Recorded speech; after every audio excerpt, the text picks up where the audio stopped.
गुरुर्ब्रह्मा गुरुर्विष्णू गुरुर्देव महेश्वरा गुरु साक्षात परब्रह्म तस्मै श्री गुरवे नमः। आज आपण श्री गुरु आंबेकर आजरेकर फडाच्या अधिकृत फेसबुक पेजच्या माध्यमातून भगवान श्रीकृष्णाच्या जन्मोत्सवाचा म्हणजेच गोकुळाष्टमीचा उत्सव ऑनलाईन पद्धतीने साजरा करतोय। या फडाचे मालक आदरणीय परमपूज्य वासुदेव दादा चौरे गुरुजी, त्याच पद्धतीनं आदरणीय हरिभक्तीपरायण भागवत महाराज चौरे महाराज, वारकरी फडकरी दिंडी संघटनेचे राष्ट्रीय उपाध्यक्ष आंबेकर आजरेकर फडाच्या परंपरेची निष्ठेनं सेवा करणारे परममित्र परमस्नेही भागवत महाराज आणि त्यांचाच वारसा फडाच्या माध्यमातून पुढे घेऊन जाण्यासाठी प्रयत्नशील असलेले हरिभक्तीपरायण कृष्णा महाराज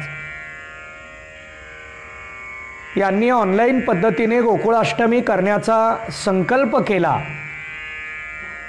आणि यामध्ये आज गोकुळाष्टमीचा दिवस आणि माझ्याकडे प्रवचन सेवेची जबाबदारी दिली त्याबद्दल आदरणीय हरिभक्तीपरायण भागवत महाराज आणि फडाच्या वतीनं मी त्यांच्या विषयीची कृतज्ञता व्यक्त करतो। माझ्याकडे विषय दिलेला आहे कृष्णम वंदे जगद्गुरुम। भगवान श्रीकृष्ण हे जगद्गुरु आहेत। भगवान श्रीकृष्णाकडे जगद्गुरु म्हणून पाहत असताना जगद्गुरु कोणाला म्हणावं हा विचार आपल्याला पाहावा लागणार आहे। गुरु कोणाला म्हटलं जातं, संत कोणाला म्हटलं जातं? वारकरी संप्रदायामध्ये संत प्राधान्य संप्रदाय आहे का गुरु प्राधान्य संप्रदाय आहे? कोणत्या परंपरेला, कोणत्या विषयाला संप्रदायानं स्वीकारलेला आहे हा मुद्दा खूप महत्त्वाचा आहे। कारण आद्य गुरु म्हणून भगवान श्रीकृष्णाकडे पाहिलं जातं, त्यांच्याकडे पद आहे आणि आपण त्यांना त्या भूमिकेतून स्वीकारतो। वारकरी संप्रदायाच्या जगद्गुरु पदाची धुरा ही तुकाराम महाराजांच्याकडे आलेली आहे। तुकाराम महाराजांनी त्याचा स्वीकार केलेला आहे आणि या भूमिकेतून तुकोबाराय जगाला, जीवाला, साधकाला वेगवेगळ्या पद्धतीने उपदेश करत असताना आपल्याला पाहायला मिळतात। मग यामध्ये सुरुवातीला आपल्याला चिंतन पाहावं लागणार आहे, गुरु कोणाला म्हणावं, श्रीगुरु कोणाला म्हणावं, सद्गुरु कोणाला म्हणावं आणि जगद्गुरु कोणाला म्हणावं। 4 पदाचा विचार आहे। गुरुपदाच्या दृष्टीनं आपल्यासमोर चिंतन मांडलं जातं, गुरु कोणाला म्हणावं? जे अज्ञानरूपी अंधकार नष्ट करतात आणि ज्ञानरूपी प्रकाशावर आरूढ करतात त्यांना गुरु म्हटलं जातं। जे लहान नाहीत त्यांना गुरु म्हटलं जातं, म्हणजे मनाने व्यापक आहेत, मोठे आहेत। हे विश्वाची माझे घर ऐशी मती जयाची स्थिर, किंबहुना चराचर आपण झाला। ही व्यापकत्व वृत्ती ज्यांच्याकडे आहे त्यांना गुरु म्हटलं जातं। कारण व्यापकत्वपणा जो आहे, जे लघु नाहीत त्यांना गुरु असं म्हटलं जातं, संबोधलं जातं। आणि म्हणून गुरुपदाचं श्रीगुरु, सद्गुरु आणि जगद्गुरु असे 4 आपल्याला वेगवेगळे प्रकार पाहायला मिळतात। यामध्ये ज्ञानदान करणाऱ्यांना गुरु म्हटलं जातं आणि त्यांच्याविषयी आदर व्यक्त करण्यासाठी आलेलं पद म्हणजे जी। गुरु अधिक जी बरोबर गुरुजी हा शब्द समोर आला। आपण गुरुजी म्हणतो।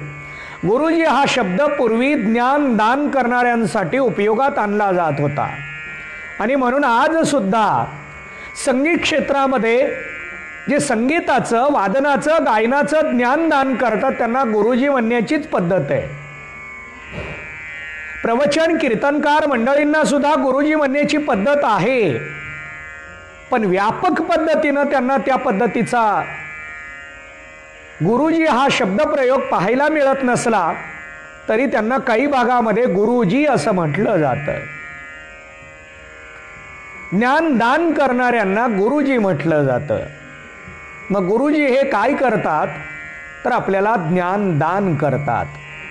कोणत्याही पदार्थाचं, कोणत्याही गोष्टीचं ज्ञान दान करतात त्यांना गुरु म्हटलं गेलेलं आहे. भगवान दत्तात्रेयांनी 24 गुरु केलेले आहेत आणि या पद्धतीने त्यांनी प्रत्येक गुरुकडून एक एक ज्ञान स्वीकारलेलं आहे आणि म्हणून त्यांच्या त्या 24 ज्ञानाच्या लक्षणेतून 24 गुरूंचा विचार आपल्या समोर मांडला गेलेला आहे. ज्यांच्याकडे ज्ञानाचं ऐश्वर्य आहे त्यांना श्री गुरु म्हटलं जातं. ज्ञानाची संपत्ती जी आहे त्याला दैवी संपत्ती असंही म्हटलं जातं. भगवद्गीतेमध्ये दैवी संपत्ती आणि असुरी संपत्ती असा दोन्ही प्रकारचा विचार आपल्याला पाहायला मिळतोय आणि यामध्ये अमानित्वम अदंबित्वम या श्लोकाचं चिंतन पाहत असताना संपत्तीचा विचार पाहता येतो. ज्ञानाची संपत्ती ज्यांच्याकडे आहे त्यांना श्री गुरु म्हटलं जातं आणि या अनुषंगाने ज्ञानोबाराय सुद्धा विचार मांडतात. ज्ञानोबारायांनी चिंतन मांडलेलं आहे. श्रीगुरु सारिखा असता पाठीराखा इतरांच्या लेखा कोण करी. श्रीगुरु सारखे जर पाठीराखे असतील तर मला कुणाकडे कशाला पाहावं लागेल. याच्यासाठी ऐश्वर्याचा व्यावहारिक दृष्टांत दिला. राजियाची कांता काय भीक मागे मनाची या जोगे सिद्धी पावे. राजाची कांता म्हणजे राजाची बायको, राणी. तिला कोणाकडे काही उसने पैसे वगैरे मागावे लागतील का? कारण ती ऐश्वर्य संपन्न आहे, तिला कुठं काही मागावं लागणार नाही. तिचा आधार, तिचा मालक, तिचा स्वामी हा ऐश्वर्यवान असा राजा आहे, सत्ताधारी आहे आणि म्हणून तिला कुठं काही मागावं लागणार नाही. त्याचप्रमाणे श्रीगुरु जर पाठीमागे असतील तर या ज्ञानाच्या क्षेत्रामध्ये, या सामुग्रीमध्ये कोणाकडे पाहावं लागणार नाही आणि म्हणून ज्ञानोबाराय सांगतात श्रीगुरु सारिखा असता पाठी राखा. श्रीगुरु जर पाठीशी असतील तर कोणाकडेही काही पाहावं लागणार नाही आणि म्हणून श्री गुरु हे ऐश्वर्याच्या भूमिकेतून स्वीकारलं जाणारं पद आहे. बघा, भगवंताच्या 6 लक्षणा मांडत असताना, 6 गुणांचा विचार मांडला जात असताना श्री या पदाचा निर्देश केलेला आहे. यशस्वी औदार्य ज्ञान वैराग्य ऐश्वर्य हे 6 गुणवर्य वसती जेत. 6 गुणांचं वर्णन केलं. आता मला यामध्ये वेळ घालवायचा नाही, परंतु 6 गुणांचा विचार मांडत असताना त्यामध्ये श्री या पदाचा निर्देश केलेला आहे आणि असं श्री हे पद गुरुच्या समोर आल्यानंतर इथं ऐश्वर्य लौकिकातलं नव्हे, धनाचं ऐश्वर्य नव्हे, सत्ता प्रतिष्ठेचं ऐश्वर्य नव्हे, गुरुच्या बरोबर श्री हे पद जर आलं तर हे ज्ञानाचं ऐश्वर्य आहे. दैवी संपत्तीचा विचार इथं आपल्याला स्वीकारता येतो आणि म्हणून ज्या गुरूंकडून आम्हाला हे ऐश्वर्य मिळू शकतं अशा गुरूंना श्री गुरु असं म्हटलं जातं. सद्गुरू कोणाला म्हणतात याचा विचार पाहत असताना जे सत्वर आरूढ करतात, जे साक्षात्कारावर आरूढ करतात त्यांना सद्गुरू म्हटलं जातं. 3ही पदाच्या वेगवेगळ्या प्रमाणांचा विचार आपल्याला पाहता येतो. माझं हृदयी सद्गुरू जेने तारिलो हा संसार पुरू म्हणून विशेष अत्यादरू विवेकावरी. या पदामध्ये विचार मांडत असताना ज्ञानोबारायांनी सांगितलेलं आहे माझं हृदयी सद्गुरू. सद्गुरू कोणाला म्हणावं? माझ्या हृदयामध्ये मी सद्गुरूंना स्थान दिलेलं आहे. पण या सद्गुरूंना हृदयात स्थान देत असताना मी हृदयाला पहिल्यांदा काय केलं हा विचार ज्ञानोबाराय सांगायला लागले. आता हृदय हे आपुले चौफाळून आवले, वरी बैसऊ पाऊले श्री गुरूंची. मी माझ्या हृदयामध्ये पहिल्यांदा हृदयाला चौफाळून घेतलं, स्वच्छ केलं, शुद्ध केलं आणि नंतर त्यांना विराजमान केलं. ज्ञानोबाराय हा विचार मांडत असताना श्री गुरु या पदाच्या अनुषंगाने चिंतन मांडतात. पण पहिल्या अध्यायामध्ये विचार मांडत असताना ज्ञानोबारायांनी गुरुपदाचाही निर्देश केलेला आहे. म्हणूनही जाणतेनी गुरु भजिजे तेने कृतकार्य होईजे, जैसे मूळ सिंचने सहजे शाखा पल्लव संतोषती. गुरुपदाचा, श्री गुरुपदाचा, सद्गुरुपदाचा विचार पाहत असताना आपल्याला तिन्ही पदाची प्रमाण या ठिकाणी पाहिलेली आहेत. आपण तिन्ही पदाचा विचार प्रमाणांच्या दृष्टीने आपल्याला स्वीकारता येतो. पण यामध्ये जगद्गुरु कोणाला म्हणावं? सर्वांचे गुरु यांना जगद्गुरु म्हटलं जातं. आता इथं सर्व म्हणजे कोण? सर्व जीवाचे गुरु, सर्व साधकांचे गुरु. सर्व पदातून आपल्याला काय लक्षण स्वीकारायचंय? मग सर्वांचे गुरु म्हटल्यानंतर उपदेश सर्वांना एकच उपदेश का सर्वांना वेगवेगळा उपदेश? उपदेश करायचंय, उपदेश करतात, केलेला आहे. उपदेश कोणता करावा, उपदेश कसा करावा या विचारामध्ये कॉमन उपदेश स्वीकारत असताना हा विचार आपल्याला पाहता येतो की सर्वांना केलेला उपदेश आणि एकाला केलेला उपदेश. कारण गुरुपदाचा स्वीकार केला की उपदेशाचं चिंतन स्वीकारावं लागतं. गुरु हे काय करतात? उपदेश करतात, बोध करतात, ज्ञानदान करतात, मार्गदर्शन करतात. जीवनामध्ये मार्गदर्शनाची खूप गरज आहे. जीवनामध्ये मार्गदर्शन जसं आवश्यक आहे तसा उपदेश, बोध याची सुद्धा आवश्यकता आहे. आणि ही आवश्यकता आपण स्वीकारत असताना आपल्याला चिंतन पाहता येणार आहे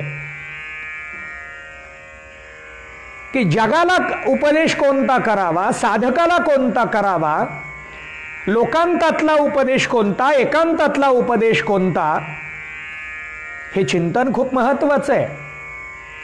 मग सर्वांना उपदेश करणारे त्यांना काय म्हणावं आणि एकाला उपदेश करणारे त्यांना काय म्हणावं? मुळात ज्ञानाचा विचार आला की गुरु या पदाचा स्वीकार आपल्याला पाहावाच लागतो. जे ज्ञान देतात त्यांना गुरु म्हटलं गेलं. मग आता पुन्हा प्रश्न आहे, कोणतं ज्ञान? व्यावहारिक ज्ञान, शैक्षणिक ज्ञान, लौकिक ज्ञान. ज्ञान दान करणारे आहेत त्यांना गुरु म्हणावं हे बरोबर आहे. पण याच्यामध्ये ज्ञान दान करत असताना कोणत्या ज्ञानाचा विचार आहे? ज्ञान दान करतात त्यांना गुरु म्हटलं जातं हा मूळ सिद्धांत आहे. जे ज्ञान देतात त्यांना गुरु म्हणावं, पण आत्मज्ञानावर जे आरूढ करतात त्यांना सद्गुरू म्हणावं. आत्मज्ञानावर, ब्रह्मज्ञानावर जे आरूढ करतात त्यांना सद्गुरू म्हटलं जातं. मग लौकिकातलं ज्ञानदान करणाऱ्यांना आम्ही गुरुच म्हणतो. संगीत क्षेत्रामध्ये कंडा बांधला जातो. गायन शिकायचंय, कंडा बांधा, म्हणजे त्यांच्याकडून तो अनुग्रह घ्या. मग गायन क्षेत्रामध्ये आपल्याला एक एक पदवीने पुढं जावं लागतं. मग विशारद झालो, अलंकार झालो, आम्ही एक एक पदवी पूर्ण करत पुढं गेलो. पण सुरुवातीला शिष्यत्व पत्करावं लागतं आणि मग पुढं निघावं लागतं. गुरु या भूमिकेमध्ये शिष्यत्वाला खूप मोठं मोल आहे, महत्व आहे. मग गुरु हे फक्त ज्ञान देतात का गुरु हे भक्ती सुद्धा देतात? हाही प्रश्न आपल्याला पाहता येणार आहे. कारण वारकरी संप्रदाय ज्ञानप्रदान म्हणून स्वीकारायचं आहे का भक्तिप्रदान म्हणून स्वीकारायचं आहे? वारकरी संप्रदायामध्ये फक्त ज्ञान सांगितलं का वारकरी संप्रदायामध्ये फक्त भक्ती सांगितली? वारकरी संप्रदायाचा विचार पाहू लागलो, भक्ती सांगितली म्हटलं तर गुरुपदाचा विचार संप्रदायात का मांडला गेला? ज्ञान सांगितलं म्हटलं तर फक्त ज्ञानाचा विचार पाहिजे होता, भक्तीचा विचार का मांडला गेला? दोन्हीचा समन्वयाने विचार आपल्याला पाहता येणार आहे. मग गुरु फक्त ज्ञानच देतात का, असंही चिंतन आपल्याला स्वीकारता येणार आहे. परंतु इथं जगद्गुरुपदाचं चिंतन आपण पाहत असताना पहिले जगद्गुरु म्हणून भगवान श्रीकृष्णाकडे पाहिलं जातं. कृष्णं वंदे जगद्गुरुम. जगद्गुरूंच्याकडे काय जबाबदारी आहे, ते जगद्गुरु म्हणून समोर येत असताना त्यांची भूमिका काय, त्यांनी कोणत्या ज्ञानाचा वर्षाव करावा, उपदेश करावा, हाही मुद्दा आपल्यासाठी खूप महत्त्वाचा आहे. यामध्ये दुसरे जगद्गुरु म्हणून आपण आद्य जगद्गुरु शंकराचार्यांच्याकडे पाहतो. आद्य जगद्गुरूंना, शंकराचार्यांना जगद्गुरु असंच म्हटलेलं आहे, कारण त्यांनी द्वैताचं खंडन करून अद्वैताच्या माध्यमाने सर्व प्रवाहाला एकत्रित कसं करता येईल हा सामूहिक प्रयत्न केला आणि म्हणून त्यांना जगद्गुरु असं म्हटलं गेलं. त्यानंतर वारकरी संप्रदायामध्ये तुकाराम महाराजांना जगद्गुरु म्हटलं गेलं. जगद्गुरु तुका अवतार नामयाचा, संप्रदाय सकळांचा येथून या.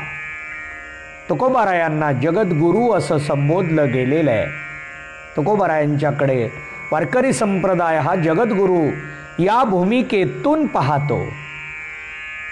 या तिघांच्याकडे जगद्गुरु पद आहे, पण या जगद्गुरु पदातून विचार पाहत असताना एकाला उपदेश करणं आणि सर्वांना उपदेश करणं. मग यामध्ये भगवान श्रीकृष्णाने अर्जुनालाही उपदेश केलेला आहे, पण उपदेश करत असताना अर्जुनाचं सुरुवातीला नातं वेगळं होतं. ज्या वेळेला युद्धाला कृष्ण परमात्मा आणि अर्जुन निघाले त्यावेळेला दोघांचं नातं काय आहे, युद्धभूमीवर आल्यानंतर दोघांचं नातं काय आहे, युद्धाला प्रारंभ व्हायचंय त्यावेळेला दोघांचं नातं काय आहे, या प्रत्येक प्रसंगाचा मी इथं उल्लेख का केलेला आहे की युद्धभूमीवर आल्यानंतर अर्जुनाने सगळं सैन्य पाहिलं. 11 अक्षयोनी सैन्य हे कौरवांचं होतं आणि 7 अक्षयोनी सैन्य हे पांडवांचं होतं. युद्धाच्या तयारीने दोन्ही सैन्य उभारलेले आहेत. युद्धाला काही अगदी कमी कालावधीमध्ये, मोजक्या कालावधीमध्ये सुरुवात होणार आहे. अर्जुनाने रथ दोन्ही सैन्यांच्या मध्ये आणायला सांगितलेला आहे. सेनयोर उभयोर मध्ये अर्जुन भगवान श्रीकृष्णाला सांगायला लागले, देवा माझा हा रथ दोन्ही सैन्यांच्या मध्ये घेऊन चला, मला पाहू द्या कोणाबरोबर युद्ध करायचंय. आणि त्यांनी पाहिलं. पितामह भीष्माचार्य, श्री गुरु द्रोणाचार्य, कृपाचार्य यांना पाहिल्याबरोबर अर्जुन सांगायला लागले, देवा मला आता युद्ध करायचं नाही, कारण ज्यांनी मला ज्ञानदान केलं, मला जे गुरुस्थानाला आहेत अशांना मारून मिळणारं राज्य मला नकोय. गुरुनी हत्वा ही महानुभावान. अर्जुन सांगायला लागले, देवा मला या गुरुजनांची हत्या करून मिळणारं राज्य नकोय, याच्यापेक्षा मी संन्यास दीक्षा घेईन आणि भिक्षा मागून माझा उदरनिर्वाह करेन. नको मला हे राज्य, नको मला हे युद्ध. आता तिथं अर्जुनाचं युद्ध करणं हे कर्तव्य होतं, धर्म आहे त्याचा. तो क्षात्र स्वभावाचा अर्जुन, युद्ध करणं हा त्याचा तिथला धर्म असताना सुद्धा गुरुजनांना पाहिल्याबरोबर तो म्हणायला लागला की नाही, म्हटले गुरुजनांना मारून मिळणारं राज्य मला नकोय, मला युद्ध करायचं नाही. न योत्स्य इति गोविंदा, मी आता युद्ध करणार नाही. या वेळेला कृष्णाचं आणि अर्जुनाचं नातं काय?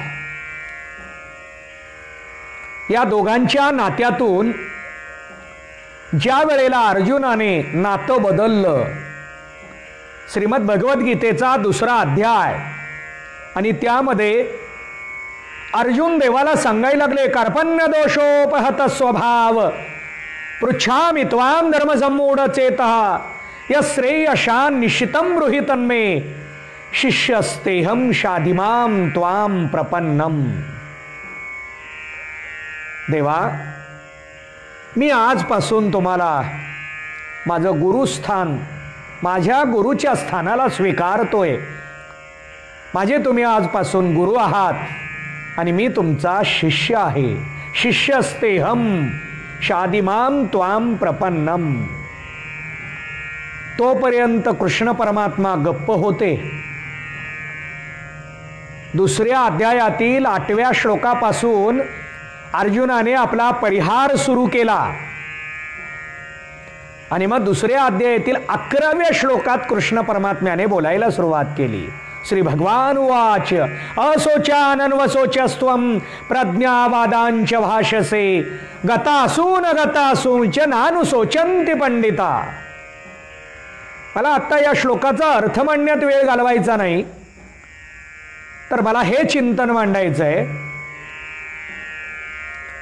की पहिला अध्याय अर्जुन बोलत होता, अर्जुन प्रश्न विचारत होता, बोलत होता, देव ऐकत होते, पण नातं देवभक्ताचं होतं आणि म्हणून देवाने ऐकून घेतलं. 2ऱ्या अध्यायाला प्रारंभ झाला तरी देव तटस्थ आहेत, गप्प आहेत. पण ज्या वेळेला अर्जुनाने शिष्यत्व पत्करलं आणि कृष्ण परमात्म्याला गुरुस्थानाला स्वीकारलं, नातं बदललं, देवभक्ताचं नातं गुरु शिष्याच्या नात्यात रूपांतरित झालं आणि मग देवाने गुरुस्थानावरून उपदेश करायला सुरुवात केली की तुझं कर्तव्य काय, तू आत्ता काय केलं पाहिजेस. हा विचार पुढे सुरू झाला आणि या भूमिकेतून देवाने अर्जुनाला उपदेश केला, बोध केला, मार्ग दाखवला. मग हा मार्ग जगद्गुरु पदातून आहे का सद्गुरु पदातून आहे. अर्जुनाच्या समोर मार्ग दाखवत असताना कृष्ण परमात्म्याकडे जगद्गुरु या भूमिकेतून आपण पाहायचं, सद्गुरु भूमिकेतून पाहायचं, श्रीगुरु भूमिकेतून पाहावं का गुरु भूमिकेतून पाहावं, कोणत्या भूमिकेतून पाहायचंय. कारण अर्जुनाला युद्ध करायला देवाला प्रवृत्त करायचंय आणि देवाला अर्जुनाला प्रवृत्त करत असताना ज्ञान दिलं, ज्ञानाचं ऐश्वर्य दिलं, साक्षात्कार घडवून दिला का सर्वांच्यासाठी सामूहिक रूपाचं, सर्वांच्यासाठी उपलब्ध होणारं ज्ञान अर्जुनाचं निमित्त करून जगाच्या समोर मांडलं. 4 भूमिका आपल्याला श्रीमद भगवद्गीतेच्या माध्यमातून पाहता येणार आहेत आणि म्हणूनच देवाची ही भूमिका विचारात घेऊन म्हटलं गेलं कृष्णं वंदे जगद्गुरुम. हा परमात्मा जगद्गुरु आहे, पण जगद्गुरु या पदाचं चिंतन कसं स्वीकारलं. पार्थोवत्सा सुधीर भोक्ता दुग्धम गीतामृतम महत. बघा याच्यासाठी उदाहरण दिलं आपल्याला. गाईचं वासरू गाईच्याकडे गेल्यानंतर गाय वासराला पाहते आणि आपला दुधाचा पाहणा सोडते. वासराला पाहिल्याबरोबर ती इतकी त्याच्याशी बिलगते, आपुलकीने, जिव्हाळ्याने, प्रेमाने, मायेने आपलं दूध अमृत त्या वासरासाठी ती उपलब्ध करून देते. निमित्त वासराचं होतं, पण ते दूध इतरांना सुद्धा उपयोगाचं ठरतं, उपलब्धही होतं. त्याचप्रमाणे श्रीमद भगवद्गीता रूपी जो बोध आहे, ते ज्ञान आहे, ते निमित्त अर्जुनाचं आहे, निमित्त पार्थाचं आहे, पण त्याचा बोध, त्याचा उपदेश हा आम्हा सर्वांसाठी ज्ञानामृताच्या भूमिकेतून उपलब्ध झालेला आहे. याच भगवद्गीतेला ज्ञानोबारायांनी ज्ञानेश्वरीच्या माध्यमातून जगाच्या, समाजाच्या समोर आणलेले. नामदेवराय ते वर्णन करतात. गीता अलंकार नाम ज्ञानेश्वरी ब्रह्मानंद लहरी प्रगट केली. श्रीमद भगवद्गीता ही या माध्यमातून समोर आणलेली आहे. भगवद्गीतेचं भाषांतर म्हणजे ज्ञानेश्वरी आहे. ज्ञानेश्वरी हा स्वतंत्र ग्रंथ नाही. श्रीमद भगवद्गीतेचा जो सिद्धांत आहे, श्रीमद भगवद्गीतेचा जो उपदेश आहे, श्रीमद भगवद्गीतेचे जे विचार विवेक आहे, तोच ज्ञानोबारायांनी आपल्या भाषेमध्ये प्रत्येकाला कळेल अशा दृष्टांतामध्ये समाजासमोर मांडण्याचा प्रयत्न केला. आणि तो ग्रंथ म्हणजे ज्ञानेश्वरी ग्रंथ आहे. मग या ज्ञानेश्वरी ग्रंथाला आम्ही ज्ञानप्रधान म्हणावं का भक्तिप्रधान म्हणावं? 9व्या अध्यायाकडे पाहिल्यानंतर ज्ञानप्रधान म्हणावं असं काही जणांना वाटेल, पण 12व्या अध्यायाकडे पाहिल्यानंतर भक्तिप्रधान असा म्हणावा वाटेल. मग आम्ही कोणत्या अध्यायातून स्वीकारावं? ज्ञानेश्वरीला स्वीकारत असताना ज्ञानोबारायांचा ज्ञानेश्वरीच्या माध्यमातून उपदेश ज्ञानप्रधान आहे का भक्तिप्रधान आहे? हाही प्रश्न आपल्या सर्वांसमोर येणार आहे. आणि म्हणूनच भगवान श्रीकृष्णांना जगद्गुरु असं म्हटलं, कारण त्यांनी ज्ञानाचाही वर्षाव केलेला आहे आणि भक्तीचाही वर्षाव केलेला आहे, म्हणून त्यांना जगद्गुरु म्हटलं. बघा, सद्गुरु हे सत्वर आरूढ करतात, स्वरूपावर आरूढ करतात, साक्षात्कारावर आरूढ करतात. पण जगद्गुरु हे आम्हाला भक्ती प्रेमावरही आरूढ करतात. भक्ती प्रेमाकडे घेऊन जाणारे जगद्गुरु आहेत.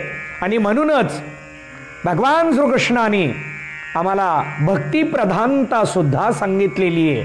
त्यांनी त्या पद्धतीने आपल्या समोर विचार मांडलेला आहे. 9व्या अध्यायात सुरुवात केली, इदम तु ते गुह्यतमम. 9व्या अध्यायामध्ये गुह्यतम असं ज्ञान सांगायला सुरुवात केली. गुह्य, गुह्यतर आणि गुह्यतम या 3 प्रकारामध्ये याचं वर्णन आपल्या समोर आलेलं आहे. गुह्य म्हणजे गुप्त, मग हे गुह्य आहे, त्याच्यापेक्षा जास्त गुह्यतर, आणि अतिगुप्त म्हणजे गुह्यतम. देवकीने वाहिला यशोदेने पाळीला, शेखी उपैगा गेला पांडवाच्या. इतक्या जणांपासून गुप्त ठेवलेलं ज्ञान कुणाला दिलं? तर ते अर्जुनाला दिलं. पण अर्जुनासाठी ते मर्यादित न राहता ते सर्वांसाठी मोकळं झालं, व्यापक केलं, निमित्त अर्जुनाचं केलं, पण सर्वांसाठी हे ज्ञानामृत समोर आणलं. म्हणून जगद्गुरु पदातून भगवान श्रीकृष्णाकडे पाहिलं गेलेलं आहे. वारकरी संप्रदायाचे पहिले जगद्गुरु म्हणून कृष्ण परमात्म्याकडे पाहिलं जातं. त्यानंतर आद्य जगद्गुरु शंकराचार्य, त्यानंतर जगद्गुरु तुकाराम महाराज, अशी ही आपल्याला याची शृंखला पाहता येते. आणि यामध्ये भगवान श्रीकृष्णाच्या अवतारामध्ये आपल्याला भक्तिप्रधानताही पाहायला मिळते आणि ज्ञानप्रधानताही पाहायला मिळते. बघा, भगवान श्रीकृष्णाचे वडील वसुदेवांनी कृष्ण परमात्म्याला विचारलं की मला ज्ञान सांगशील का? ज्ञानाचा उपदेश, ज्ञानाचा मार्ग, हे मार्गदर्शन मला करशील का? आणि अशा पद्धतीने विचार मांडल्यानंतर कृष्ण परमात्म्याने वसुदेवांना सांगितलं की मुलाने वडिलाला कुठं ज्ञान सांगायचं असतं काय? ज्ञान सांगण्यासाठी नातं लागतं. नातं लागतं असं त्यांनी संवाद केलेला नाही, पण मुलाने वडिलाला कुठं ज्ञान सांगायचं असतं का म्हणून ती वेळ तशीच पुढं नेली. ज्ञान दिलं नाही, वसुदेवांना दिलं नाही, देवकीला दिलं नाही, पण यांना मात्र त्याच्या पुढची भक्ती मात्र दिली. पण यानंतरची भक्ती अगोदर देता येते का, हाही प्रश्न काही जणांच्या मनामध्ये निर्माण होणार आहे. परंतु यामध्ये ज्ञानाच्या बाबतीमध्ये एक चिंतन मांडायचं आहे की ज्ञान द्यायचं असेल तर त्याच्यासाठी नातं गुरुचं असावं लागतं, त्याशिवाय ज्ञान देता येत नाही. ज्ञान द्यायचंय, ज्ञान देता येतं, ज्ञान दिलंही जातं, पण नातं मात्र गुरु शिष्याचं असावं लागतं. आणि म्हणूनच अर्जुनाने देवभक्ताच्या नात्यातून गुरु शिष्याच्या नात्यामध्ये आपला संबंध रूपांतरित केला आणि मग देवानी उपदेश करायला सुरुवात केली. मग ज्ञानाचा उपदेश गुरुभूमिकेतून का भक्तीचा उपदेश गुरुभूमिकेतून? उपदेशच आहे. मग उपदेश शब्द हा फक्त ज्ञानासाठीच स्वीकारावा का इतर साधना सांगण्यासाठी केला जातो त्यालाही उपदेश म्हणावं? कारण बऱ्याच वेळा आपल्याकडे हा विचार येतो, साधुबोध झाला नुरोनी आठेला ठाईचा मुराला. ज्ञानोबरायांनी हरिपाठामध्ये 6व्या अभंगात हा विचार आपल्यासमोर मांडलेला आहे. बोध या शब्दाचा अर्थ ज्ञान असा घ्यायचा का बोध या शब्दाचा अर्थ उपदेश असा घ्यायचा? उपदेशामध्ये फक्त ज्ञानच सांगावं का उपदेशामध्ये भक्तीही सांगता येते? उपदेशामध्ये उपासना सांगता येते? उपदेशामध्ये बहिरंग साधन सांगावी का उपदेशामध्ये अंतरंग साधन सांगावं? अंतरंग साधन सांगत असताना आपल्याला पुन्हा पुढं तत्वम पदार्थ शोधन हेही सांगितलं गेलेलं आहे. हा जर आपण विचार करायला लागलो तर उपदेशातून सांगण्याचा विषय कोणता? उपदेश मांडायचंय बरोबर आहे, पण उपदेश मांडत असताना उपदेश कोणता मांडावा? चला ठीक आहे, आपल्याला 4 वेद आणि 4 वेदातून 4 महावाक्य सांगितली. यामध्ये सामवेदातून तत्वमसी महावाक्य आपल्या समोर मांडलं गेलं. उद्दालक मुनींनी आपल्या स्वतःच्या श्वेतकेतू नावाच्या मुलासाठी या महावाक्याचं संशोधन केलं आणि तत्वमसी महावाक्य मांडलं. अध्यात्म सुद्धा सांगतं की गुरुच्या मुखातून, श्रोत्रिय ब्रह्मनिष्ठ दयाळू गुरूंच्या मुखातून तत्वमसी महावाक्याचं जर आम्ही श्रवण केलं तर तो अप्रोक्ष अनुभूतीला पोहोचतो. मग इथं पोहोचण्यासाठी त्यानं महावाक्याचं श्रवण करावं, पण महावाक्य गुरुनी सांगावं लागतं. मग गुरुनी महावाक्य सांगावं का भक्तीचा उपदेश करावा? गुरुनी उपदेश करत असताना उपदेशामध्ये फक्त ज्ञान एवढाच विचार आहे का उपदेश हा सर्व साधनांचा आहे? असाही व्यापकतेने आपल्याला थोडासा विचार पाहता येतो. परंतु गुरु म्हटलं की ते सर्व साधनांवर आपल्याला आरूढ करतात. बघा, साधकाकडे जर मलदोष असेल तर गुरु त्याला सांगतात निष्काम कर्म कर, त्याच्याने मलदोषाची निवृत्ती होते.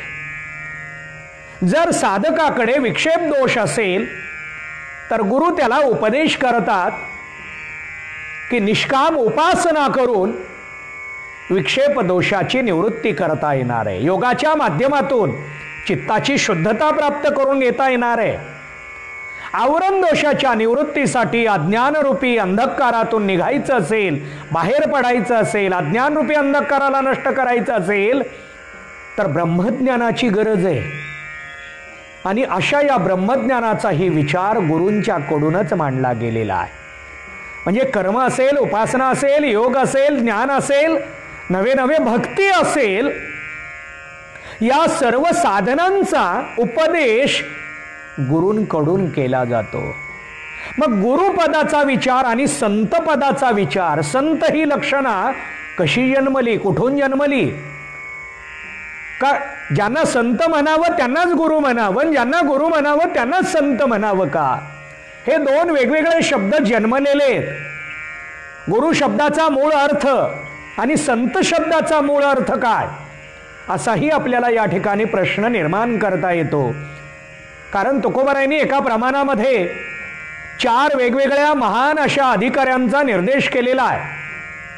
नामाच्या बाबतीमध्ये प्रश्न विचारत असताना तुकोबारायांनी निर्देश केलेला आहे संत, महंत, सिद्ध, ऋषी. इथं संत कोणाला म्हणावं, महंत कोणाला म्हणावं, सिद्ध कोणाला म्हणावं, ऋषी कोणाला म्हणावं, प्रत्येक शब्दाचा एक स्वतंत्र अर्थ आहे. त्याचप्रमाणे गुरु कोणाला म्हणावं तर अज्ञानरूपी अंधकारातून बाहेर काढतात त्यांना गुरु म्हणावं. मग गुरु या पदातून अज्ञान घालवणाऱ्यांना गुरु म्हणावं का ज्ञान देणाऱ्यांना गुरु म्हणावं?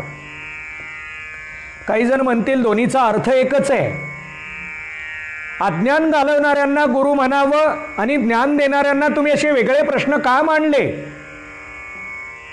बघा, अज्ञान घालवायचंय पण कोणतं?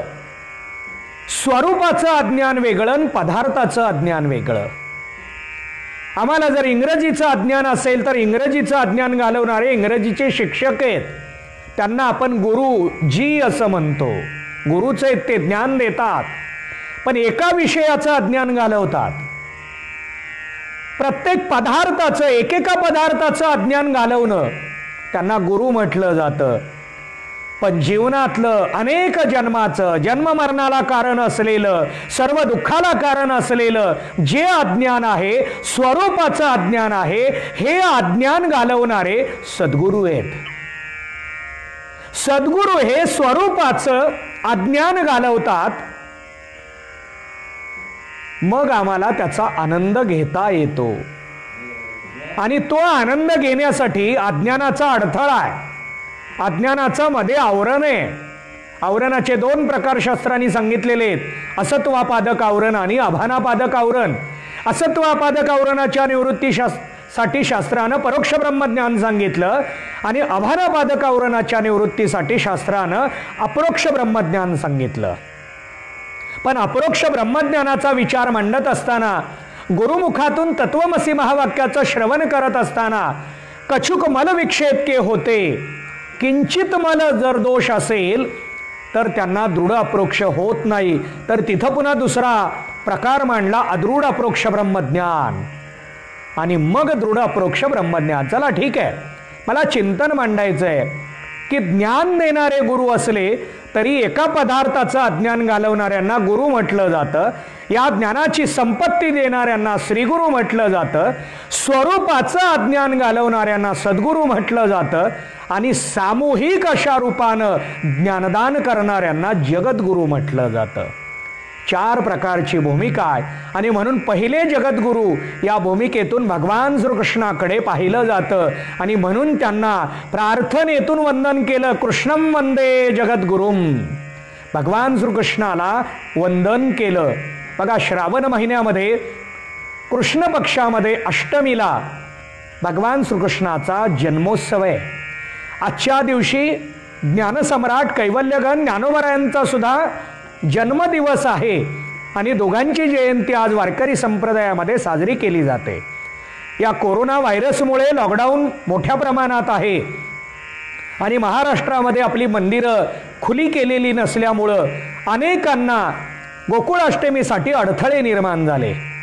मला खूप महाराज मंडळींचे, प्रमुखांचे फोन आले की आपल्याला यावर्षी गोकुळाष्टमी साजरी करायची आहे, कशी करावी, साजरी करायची आहे, कशी करावी.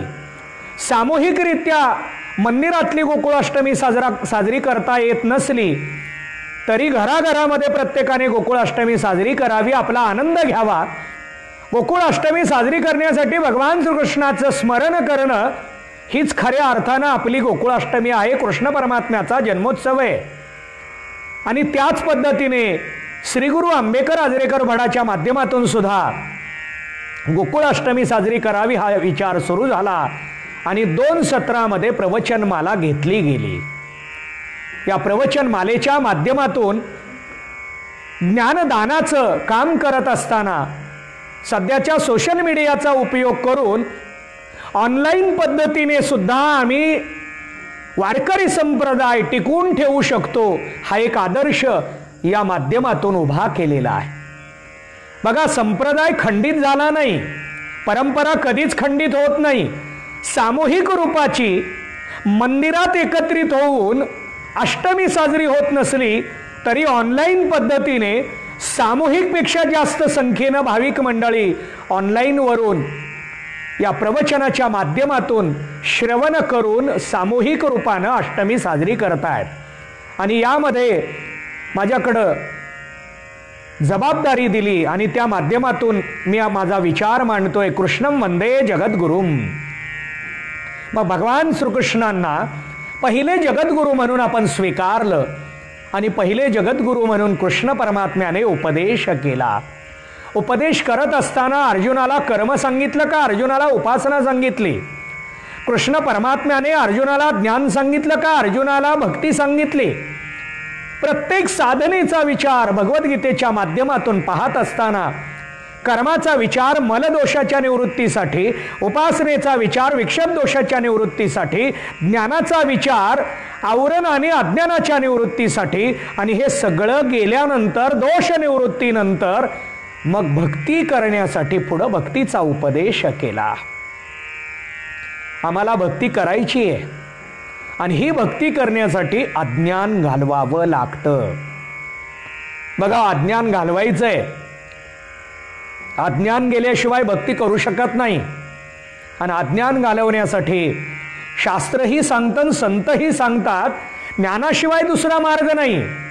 वाचोनी ज्ञाने विन एके, उपाय करीशी जितुके, तिही गुंपिसी अधिके रुखी ये. ज्ञाना वाचून कितीही प्रयत्न केला तरी तो फोल ठरतोय. बाकी सगळे प्रयत्न अज्ञान निवृत्तीसाठी उपयोगाचे नाहीत. मग काही जण म्हणतील, या प्रयत्नाचं संतांनी वर्णन का करावं? ज्ञानाचा अधिकार येण्यासाठी या सगळ्या गोष्टीची गरज आहे. कारण ज्ञानाचा अधिकार हा सहज नाही. ज्ञानाचा अधिकार येण्यासाठी बघा, एखाद्या ठिकाणी काम करायचंय, 15 वर्ष अभ्यास करावा लागतो. नवे 15 वर्ष शालेय क्षेत्रात प्रवेश घेतल्यानंतर प्रयत्न करावा लागतो. 12वी काढावी लागते, ग्रॅज्युएशन पूर्ण करावं लागतं आणि मग पुढचा आपला कामाचा, नोकरीचा विषय सुरू होतो. अहो, लौकिकातल्या ज्ञानासाठी जर 15 वर्षाचा अभ्यास करावा लागतो, तर आत्मज्ञानासाठी किती प्रवास आहे, किती प्रयत्न आहे, कोणता प्रयत्न आहे, अधिकार काय? ज्ञान सहज मिळत नाही. आणि मग या ज्ञानाला लागणारा अधिकार प्राप्त करण्यासाठी आम्हाला बहिरंग साधना सांगितल्या. मग बहिरंग साधनेच्या माध्यमातून अधिकार प्राप्त करावा आणि अधिकाराच्या माध्यमातून अंतरंग साधनेच्या भूमिकेतून श्रवण मनन निधिध्यासन साक्षात्काराकडे पोहोचावं, असा क्रम आपल्याला सांगितला गेला. आणि या क्रमामध्ये ज्ञानाच्या माध्यमातून अज्ञान निवृत्ती आणि अज्ञान निवृत्तीनंतर भक्ती भजनाचा, सेवेचा विचार आहे. बघा, मला आज या ठिकाणी श्री गुरु आंबेकर आजरेकर फडाच्या अधिकृत फेसबुक पेजच्या माध्यमातून प्रवचन सेवा दिली. मी कृष्ण महाराजांना विचारलं की वेळ काय आहे. त्यांनी सांगितलं संध्याकाळी 7 वाजता. अंधार पडतोय, मग अंधारामध्ये काय करावं. मग ताबडतोब नियोजन करावं हा विचार सुरू झाला आणि हॅलोजन लावून प्रवचन करावं हा विचार आला. संत मुक्ताई मंदिरामध्ये सोलापुरात या प्रवचनाचं नियोजन करत असताना हॅलोजन लावलं जावं. अंधारात प्रवचन होत नाही. अंधारात प्रवचन होत नाही का मोबाईलवरचं ऑनलाईन प्रवचन होत नाही, हा विचार जर केला तर ऑनलाईन मोबाईलवरून जर आपल्याला प्रवचन करायचं असेल तर अंधाराचा अडथळा येणार आहे. मग काय करा, हॅलोजन लावा, अंधार घालवा. मग अंधार घालवणं आणि मग प्रवचन करणं, 2 भाग आहेत. बघा, विषय पटवून देतो. मग मी इथं आपल्याला प्रवचनाच्या माध्यमातून विषय सांगत असताना अंधार घालवणं, प्रवचन हे 2 मुद्दे आपल्या समोर मांडतोय. आणि यामध्ये प्रवचनाच्या अगोदर हॅलोजन लावला म्हणजे अंधार गेला. अंधार गेला म्हणजे साध्य प्राप्त झालं का? अंधार घालवणं हे साध्य नाही. प्रवचन करण्यासाठी अंधार घालवणं हे एक माध्यम आहे, एक पायरी आहे. तसं जीवनामध्ये भक्ती करण्यासाठी 3 टप्पे. मलदोष निवृत्त करावा लागतो 1, विक्षेप दोष निवृत्त करावा लागतो 2 आणि आवरण अज्ञान निवृत्त करावं लागतं 3. हे 3 टप्पे पूर्ण झाल्यानंतर भक्ती करायची आहे. पण आम्ही ज्ञानामध्ये गुंतून जातो. ज्ञान प्राप्त झालं बस, पुढं काही करायची गरज नाही. ज्ञान प्राप्त झालं पुढं काही करायची गरज नाही. पण ज्ञानाचं प्रयोजन फक्त अज्ञान निवृत्ती आहे. बघा, वृत्ती प्रभाकर ग्रंथाच्या माध्यमातून आपल्याला हेच सांगितलं गेलं. वृत्ती ज्ञान काय करतं? आवरण भंग करतं. आवरण भंग केल्यानंतर ती वृत्ती, ते ज्ञान आत्म्याला दाखवत नाही. आत्मा स्वयंप्रकाशित आहे, स्वसंवेद्य आहे, त्याला दुसऱ्या प्रकाशाची गरज नाही. न तद्भासयते सूर्यो न शशंको न पावकः यद्गद्वान निवर्तन्ते तद्धाम परमं मम. त्याला दुसऱ्या प्रकाशाची गरज नाही, तो स्वसंवेद्य आहे. ज्ञानरूपी प्रकाशाने अज्ञान घालवायचंय. हॅलोजन लावलं, अंधार गेला, प्रवचन करायचंय आणखी. नाहीतर हॅलोजन लावलं ना ऑनलाईन सुरू केलं, काय पुढं? प्रवचन रूपी सेवा हे आपलं या आत्ताच्या पेजवरचं मुख्य नियोजन आहे. पण या नियोजनासाठी हॅलोजनचा उजेड ही एक पायरी आहे, हाही एक टप्पा आहे. आणि हा टप्पा स्वीकारत असताना मोबाईल असणं, मग मोबाईल आहे पण कुणाला ॲडमिन करावं, हा दुसरा टप्पा. त्यामध्ये नेटवर्क असलं पाहिजे. मग आयडियाचं नेटवर्क, BSNLचं नेटवर्क, जिओचं नेटवर्क, या माध्यमातून हे जसे टप्पे आहेत तसे जीवनामध्ये मनदोषाची निवृत्ती, विक्षेप दोषाची निवृत्ती, आवरण अज्ञानाची निवृत्ती, हे टप्पे संपल्यानंतर भक्ती करता येणार आहे. आणि ही भक्ती भगवान श्रीकृष्णाने व्यापक रूपानं अर्जुनाच्या माध्यमातून आपल्या समोर मांडली आणि म्हणून त्यांना जगद्गुरु या भूमिकेतून स्वीकारलं. कृष्ण परमात्म्याला जगद्गुरु म्हणून आपण का स्वीकारतोय? तर त्यांनी सगळ्याच साधनांचा विचार मांडलेला आहे. एकानी एक साधन मांडणं, एकानी दोन साधन मांडणं आणि एकानी सर्व साधन मांडणं.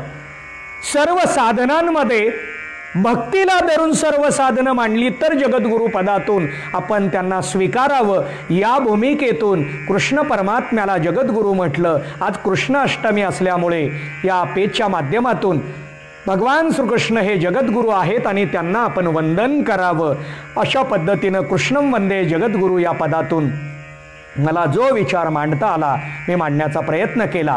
पुन्हा एकदा मला या फेसबुक पेजवरून संधी दिली त्याबद्दल फडाचे आदरणीय हरिभक्तीपरायण भागवत महाराज, चौरे महाराज, त्यांचे कृष्णा महाराज या सर्वांचेच आभार व्यक्त करतो आणि माझ्या वाणीला पूर्णविराम देतो. पुंडलिक वरदा हरिविठ्ठल, श्री ज्ञानदेव तुकाराम.